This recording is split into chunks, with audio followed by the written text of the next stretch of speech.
A very good afternoon, ladies and gentlemen. Welcome to another interesting live session of Getty Talks. My name is Shilpi. I'm the relationship manager with the Global Education and Training Institute.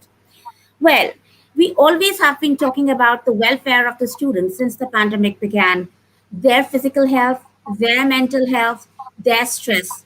But did anybody bother about the teachers who were in the background, who were actually doing work beyond their stipulated hours, preparing PPTs, preparing worksheets, and learning new techniques of teaching, which had never been taught to them before? So, what about the welfare of the teachers?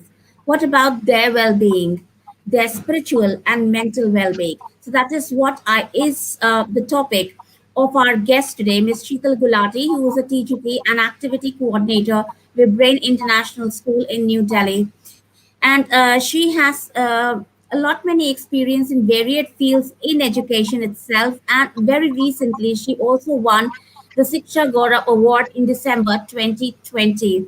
So thank you, ma'am, for joining in the disruptive education movement started by Dr. Sunita Gandhi, and I give this floor to you.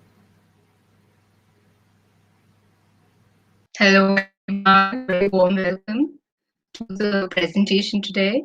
And thank you, Ms. Shilpi, for such a lovely introduction. And on this platform, before I start, I would like to thank Dr. Gandhi and Getty team for giving me this opportunity to share my experiences with all of you. So before I begin with the presentation, I would like to all of you to think about a situation which I'm going to share with you today. So I want all the teachers who are sitting and listening on this fourth Saturday afternoon with me. Thank you so much for being here. My first question is imagining you to a situation which says, are you the boiled frog in the hot vessel? Now, what does I mean with this? Now, take a frog and put it in a vessel of water and start heating the water.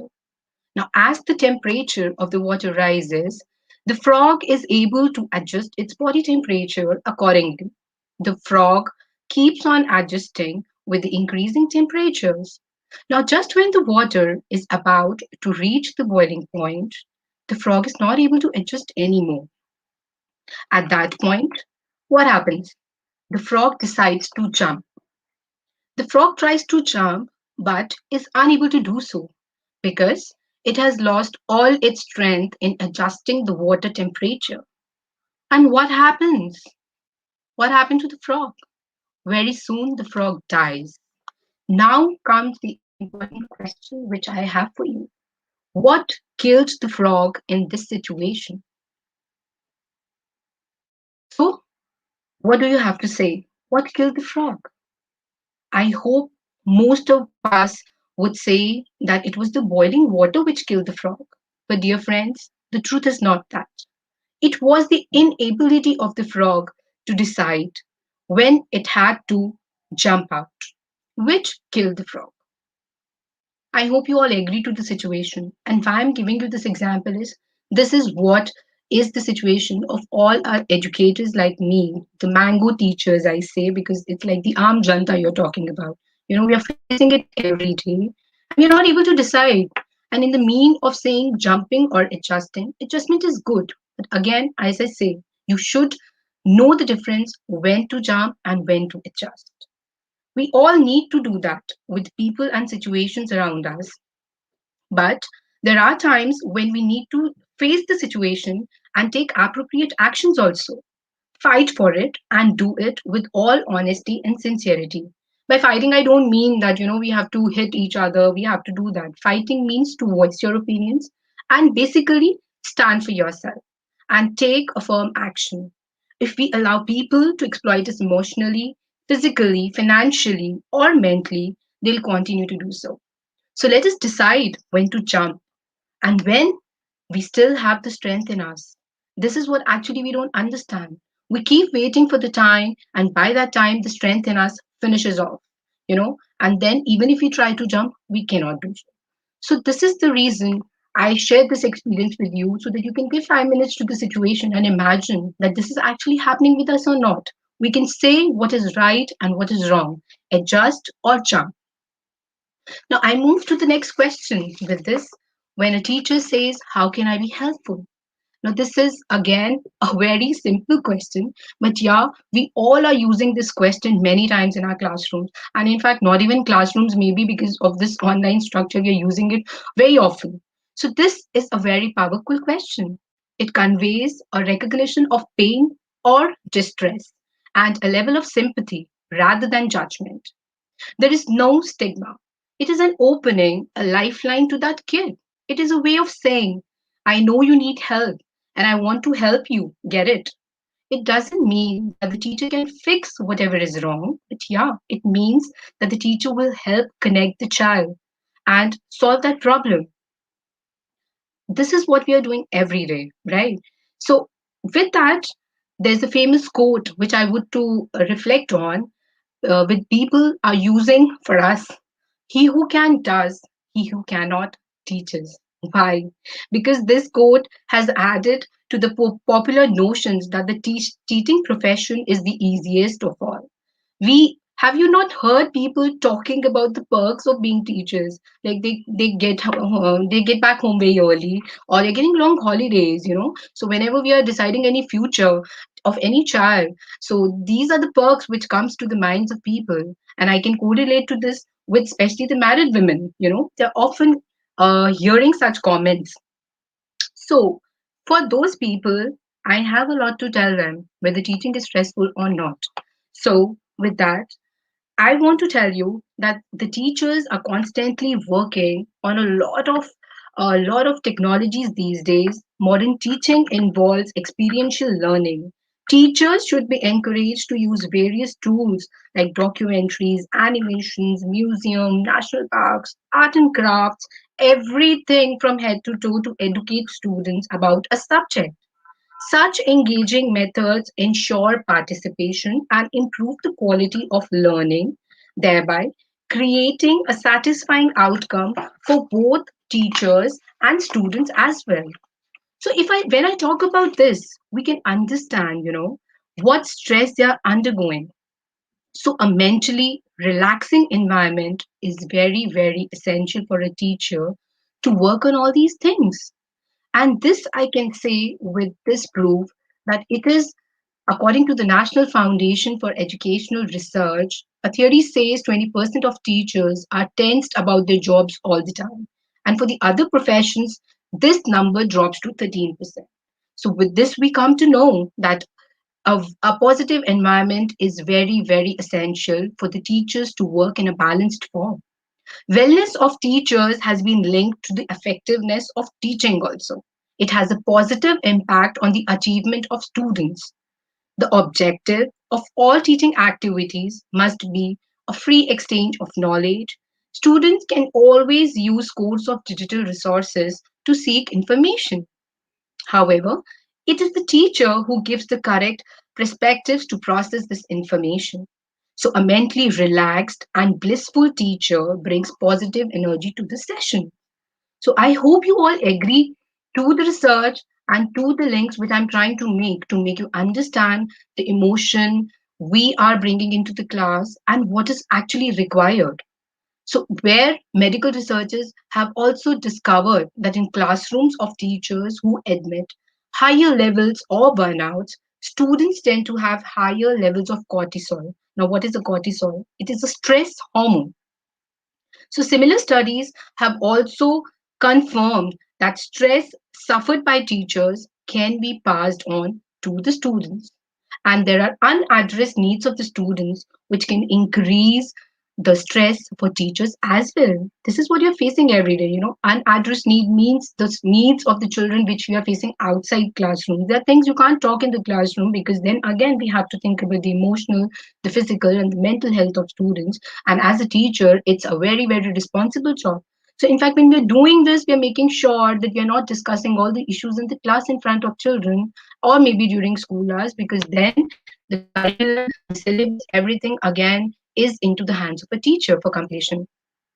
So, when I say this, the next question comes to the mind is that how to go about, how to balance it. Is it our fault or it's somebody else's fault? Because you think or we think or I think that we are doing everything, but then also things are not working out. So here again, I have a very small experience, uh, a lesson which is taught by a small creature, and that creature is a mosquito, which has taught me how to handle the situation. So I'm sharing this small incident, and I want all of you to correlate it. Where we are wrong. So what happened at a restaurant? A cockroach suddenly flew from somewhere and sat on a lady. She started screaming out of fear. Now, with the panic stricken face and trembling voice, she started jumping with both her hands, desperately trying to get off to the cockroach. Her reaction was contagious, as everyone in her group also got panicky. The lady finally managed to push the cockroach away, but it landed on another lady in the group.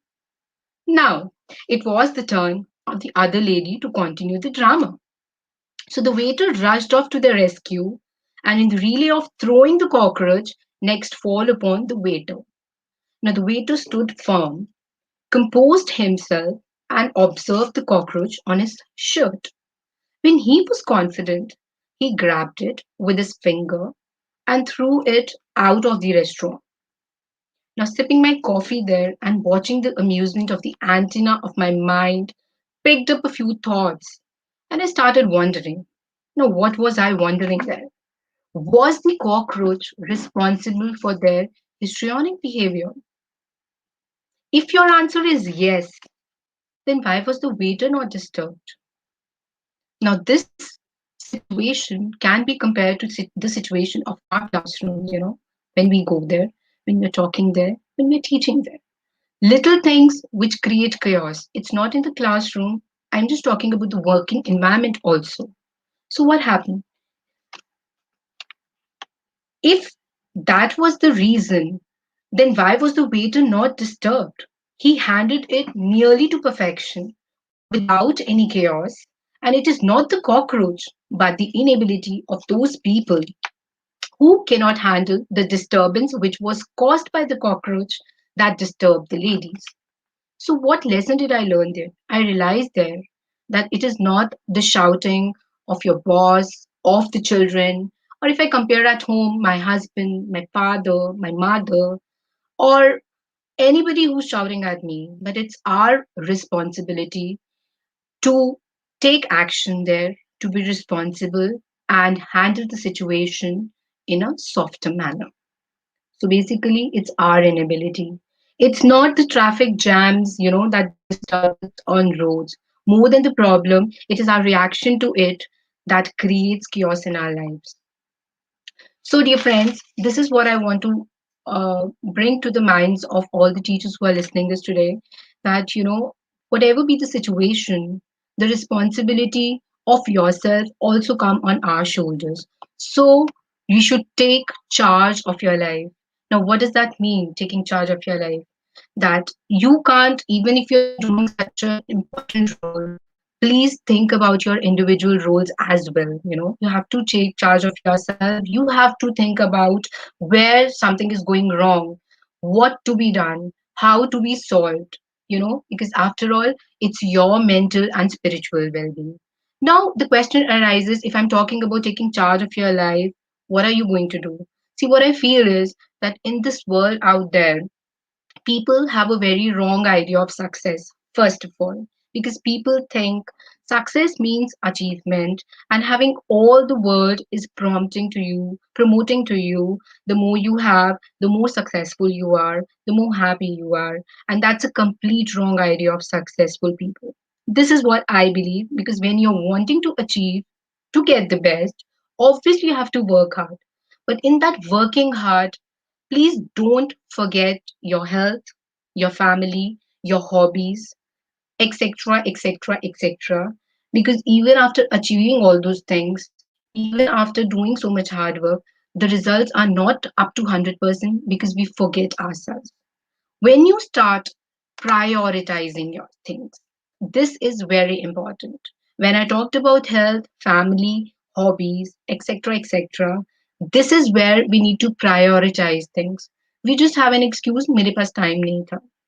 We all can make that. If you really want to do something and if you really think it's important, this is the first question which always comes to my mind when I think about missing something, which I usually do. If I'm talking about my workout, then it comes to my mind, is it important or not? If the answer comes yes, because the benefits of that, you never know. When I'm talking about spiritual well being, you can skip it because you think it's not important, but you don't know how it is benefiting you from inside. During lockdown, this is what I've learned. You'll always make time for this when you think it's important. So prioritizing things is very, very important. Now the question, which is how to prioritize, as so many things are there in your life which are seeking attention. I agree. Now, this example I'll explain you by comparing the situation to a car which is running on four wheels. Yes, without those four wheels running smoothly, all the four wheels should be in good position for the smooth running of the car, balancing itself. You're getting me? So when all the four wheels are not balanced properly, the car is not going to move smoothly. So if I take that situation and compare it to the present situation, what is going to happen? In my present situation, those four wheels are what? Those four wheels are my personal life, my health, my professional life, and my social life. Now, amidst all the high pressures and going at a very fast pace, this is what we need to balance out. This is what we need to figure out. I can't leave that. Since exams going on or very important work in school, there are times when we miss functions, we miss family functions, but there are always times when you can make up for that because that's going to charge you up you know so if you're constantly missing on that, you're not working on the problems, what is not bringing happiness, you'll never be happy, and that makes it an unbalanced situation with which you enter the classroom, you enter the your you meet your kids, you treat your kids. So this is where we need to think about, we need to take charge of yourself. And all of you might have read the famous novel, The Monk Who Sold His Ferrari. There's this guy who's working too hard, and then what happens? At the end, he gets a cardiac attack at such a very young age. Who thought that? Why? Instead of doing that much hard work, he never knew that he'll die. He was working hard because people have plans. Now we are working hard, we're saving money, we're doing this.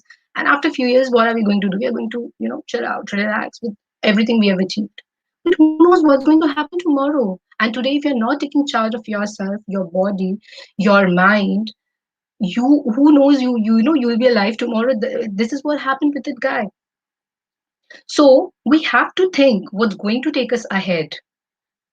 So for that, we need to balance the situation. So even after achieving so much, if it proves to be a failure, then we should think it's an alarming time and we should start prioritizing things that matter the most. You should find time for yourself. You should find time for things you love to do. And then it should not come that, you have to do it. It should like, I want to do this. So work on things which you want to do, not which you have to do. So find time to unwind, and for that there is no format. It's different for different people. I keep reading so many people motivational talks, when they talk about the various ways in which they have it helps you to learn about people. So I heard about the rock actor. He says that what gives him balance, what gives him strength is the workout which he does before he goes to office work. Now when he goes to work 3 hours, he's working, so even if he has to leave at 5 in the morning, he wakes up 3 hours before. In that process, if I think he'll get lack of sleep. But for him, it's not that the case. He's feeling balanced, he's feeling happy. So that's all right. There are people who love to sleep more. So that's okay. It's everybody point of balancing yourself, finding happiness, finding time for yourself is different. So that's completely okay. And then again, one more example which I want to tell you is that you can read novels, and wherever you have not given more time, maybe that is with the relationship with your kid, maybe the relationship with your spouse, maybe the relationship with your social people, friends. So we should find out faults, where we went wrong, what we missed, and start managing things like that. And I think in that case, when you're trying it, of course you will make mistakes. These mistakes will help us learn in life. So it's good if you're committing mistakes by that. And then this is going to also give you contentment. So before I end it, I would just want to say that you should all live your balance. Once in a quarter, you should repeat it. See, because then again, your life is always balanced and you're getting that enough time to recharge yourself. And when you enter your work zone, as it happened in the restaurant, you will always handle the situation with the calm and composed, because that mental and spiritual well being is already there in you. So, just like we practice anything else, this is equally important. We need to know how to balance ourselves, our minds, our bodies, and take charge of ourselves. Nobody else is going to do that for us. This is what we have to learn over the period of time. So, with this, I end my um, talk for the day. Thank you so much. And if you have any questions, I'm open to that. And I hope if you want to say something, you can go about. Thank you, Ms. Sheetal. Thank you so much for taking out time and being with us and explaining the entire thing. Um, when you talk about, priorities, and, Yeah. and you talk about how, ourselves also. But then, we teachers are very selfless. This is We are what more. I'm telling you. We have to take, this is something where we are talking, we have to do it. We have to take charge of ourselves, our priorities. Nobody else is going to do that for you. The two instances which I mentioned were for the same reason. You have to think about it. You want to die like a frog? That's totally your choice, right? And if you want to create a chaos, just because of those ladies in the restaurants were doing, that's totally. You just think about the consequences. When you're doing that, you're harming yourself indirectly, creating chaos, living in that negative environment, surviving in the negative environment. You're just harming yourself, nobody else. So when this is what I was saying. Ask yourself that question: is that really important? So work on what is really important. So as you said, yes, this is the mindset of teachers, and that's why I wanted to talk to you, because हम लोग हमेशा यही बोलते हैं, time नहीं मिला, as we are saying. बहुत कुछ है. I'm also mother. I have a family. So this is the way. If I'm not, nobody will come and tell me, you should do this, you should do this, you should find out time for yourself. Nobody will come to you. But then you have to take charge of yourself, thinking about the consequences. That if you're not doing it, then what is going to happen? Yes. That's right. That's absolutely right. Like, being a mother, teacher, and apart from that, so many other things that we are involved in. So if we do not prioritize ourselves somewhere, we lose out on it. Yeah, And sure. so, do you expect that as do you expect that people around us who are there? I mean, things cannot happen just by our efforts and our intentions. So, what are the ways that people around us can also understand that she needs to or he needs to have um, something known as a me time, something known as giving priority to oneself. So, do you think what are the ways we can convince the people around us for that? Yeah, of course, when you set your own example, convincing is not at all difficult. If people think, if they see and they find a change in you, you should become their motivation. Not just the session which you are giving is one of them. If my co-teachers, my fellow members are watching this, they might know me as my about my lifestyle and all. People can make fun of that. That's completely okay. Once you understand the importance of those things in your life, as I again say. So if you're doing something, I'm not doing all these things to please somebody. These are going to give goods to me. I'll get the fruits. You know. So this is what we have to understand. We always try to play that blame game. This is what we are doing. But we never. If you're suffering from something, we think there is some other reason for that. But we don't think about that. What are we doing? To curb it. What have we done? Where did we go wrong? So the thinking process is wrong. We have to go back and think where it went wrong so that I can work on that. And in the coming days, it's not going to happen again. So initially, I said, you will have a lot of experiences, you will make mistakes, but that's all right. This is how we learn. This is what we are teaching our kids. Every day I go to the class, I have thousands of things to discuss with my children, do this. Why are we telling them to, be fit all the time, eat good food if we ourselves are not doing it? So somewhere we need to work on the management of time which we have. Everything is important if we are teaching all these things to children. Once we become their role models, and everybody will start doing it. Yes. So thank you so much for explaining it in such a nice way to people that, you need to first take the first step, then people around you Yes. will automatically understand. Ma'am, So these are thank the you. vibes. These are the vibes. As you said, how you convince people, and you should not be affected by the negative vibes. Then, if you have more of positive vibes, let those negative vibes calm down. This should be the zest you should have in yourself to practice such things in life. Okay. Thank you so much, ma'am. And I think that was a very positive note that you're ending the show on. So I hope all those who are listening that, you have to first take the first step. Just like a baby starts to walk, you cannot expect it to run, and you cannot expect the others to hold his finger and make him walk. Unless and until the first thing he has to do is to start and standing up himself, trying to do that. So, thank you, ma'am, for being here and taking up this very, very valuable topic, which is not so often spoken about. So, I wish you a very Thank good you so evening, much. and also my viewers a very good evening. Stay Thank you, tuned ma'am. in. Thank you. You're welcome. So stay Thank tuned you. in for Have a more great day. interesting. Yes, thank you so much, and same to you. For my viewers, please stay tuned in for more interesting sessions coming up on Getty Talks.